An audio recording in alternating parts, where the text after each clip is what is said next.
Hello everyone. So very warm welcome to this amazing session. So myself Pinkesh Kumar, chemistry faculty at motion Muzaffarpur. So प्यारे students, आज जो है आपके लिए जो है बहुत ही इंपॉर्टेंट क्वेश्चंस लेकर आए हैं क्लास 12 कोऑर्डिनेशन केमिस्ट्री से, जो कि एक बहुत ही इंपॉर्टेंट क्वेश्चंस है. क्वेश्चंस है ये, an aqueous solution of NiCl2 was heated with excess sodium cyanide in presence of strong oxidizing agent to form NiCN whole 6 power 2 minus. The total change in number of unpaired electrons on metal center is. तो question को समझते हैं पहले. हमें जो है NiCl2 का एक सॉल्यूशन दिया गया है, जिसको हम लोग क्या कर रहे हैं, सोडियम साइनाइड के साथ हीट कर रहे हैं in the presence of oxidising agent. Obviously oxidising agent चाहिए, क्योंकि यहाँ पे क्या हो रहा है, आप अगर देखेंगे तो NiCl2 में निकल +2 में है और NiCN होल 6 2 माइनस में जब आप निकालेंगे ऑक्सीडेशन स्टेट तो यहाँ पे आएगा +4. सो ऑक्सीडेशन हो रही है यहाँ पे, तो in the presence of strong oxidising agent, यही काम है इसका.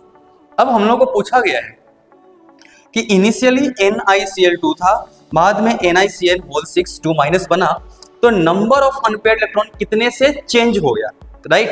तो बहुत ही बढ़िया क्वेश्चन है यहाँ. अब इसमें क्या करना है, निकेल का इलेक्ट्रॉनिक कॉन्फ़िगरेशन क्या होता है, 4s2 3d8. तो निकल 2+ का लिख लें हम लोग NiCl2 के लिए. तो निकल +2 का जब आप लिखेंगे कॉन्फ़िगरेशन, तो 2 इलेक्ट्रॉन निकलेगा कहाँ से, वैलेंस शेल से 2 इलेक्ट्रॉन निकलेगा और ये बनेगा आर्गन 3d8. क्लियर. अब 3d8 है, इसका आप ऑर्बिटल डायग्राम बनाइए. 1 2 3 4 5 6 7 8. इसमें जो दिख रहा है आपके पास number of unpaired electron 2. Number of unpaired electron कितना हो गया, यहाँ 2 हो गया. अब यहाँ पे एक मन में आ रहा होगा कि सर पेयरिंग करवा सकते हैं क्या, तो यहाँ पर पेयरिंग नहीं होगा, बिकॉज Cl2 लिगेंड नहीं है और ये कॉम्प्लेक्स भी नहीं है, सो यहाँ पे पेयरिंग नहीं है. अगला जो हमारे पास दिया गया है ये है Ni+4 और निकल +4 का मतलब है कि 2 इलेक्ट्रॉन नहीं 4 इलेक्ट्रॉन निकलेगा.